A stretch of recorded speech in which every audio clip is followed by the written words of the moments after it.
ওডিআইতে বাংলাদেশের বিপক্ষে মাঠে নামতে চূড়ান্ত দল ঘোষণা করেছে শ্রীলঙ্কা। আর এতে জায়গা পেয়েছেন নতুন মুখ Milan Rathnayake. Sri Lanka cricket board ঘোষিত ১৬ সদস্যের দলে অধিনায়ক হিসেবে আছেন চারিত আসালাঙ্কা। দলে একমাত্র নতুন মুখ মিলান রত্নায়েকে হলেও তিনি আসলে খুব বেশি অপরিচিত নন বাংলাদেশের জন্য। গল টেস্টে বাংলাদেশ দলের বিপক্ষে মাঠে নেমে এক ইনিংসে ৩৯ রানের কার্যকরী ইনিংস খেলে নজর কেড়েছেন বাঁহাতি এই ব্যাটার। এবার সুযোগ মিলেছে সাদা বলে ক্রিকেটে।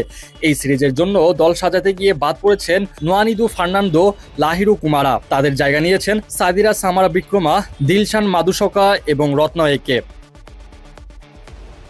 বলে রাখা ভালো, শ্রীলঙ্কা তাদের সর্বশেষ ওয়ানডে সিরিজ খেলেছিল ফেব্রুয়ারিতে অস্ট্রেলিয়ার বিপক্ষে, যেখানে ২-০ ব্যবধানে জয় পেয়েছিল তারা। সেই সিরিজের পারফরমেন্সের প্রেক্ষিতেই আংশিক পরিবর্তন এসেছে বর্তমান স্কোয়াডে।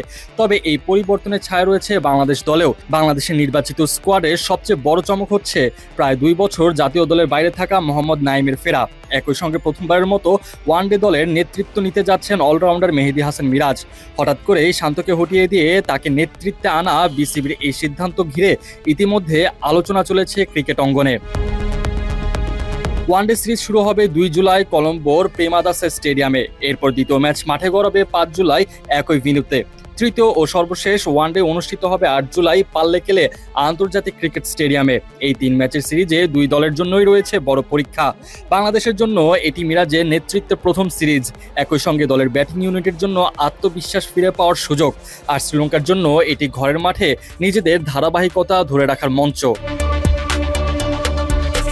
দুই দলে আছে অভিজ্ঞতা আর তারুণ্যের মিশেল। একদিকে মুশফিক, লিটন, শান্তরা, অন্যদিকে আসালাঙ্কা, কুশল মেন্ডিস ও ধনঞ্জয়রা। সেই সঙ্গে দুই দলের নতুন মুখদের পারফরমেন্স কেমন হয় সেটাও দেখার বিষয়।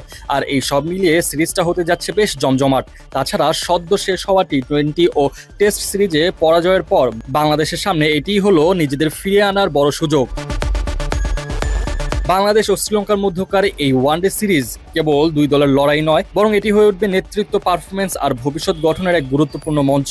ক্রিকেট প্রেমীরা এখন অধীর আগ্রহে অপেক্ষা করছে ২ জুলাইয়ের জন্য, যখন কলম্বোর সবুজ মাঠে গড়াবে সিরিজের প্রথম ওয়ানডে।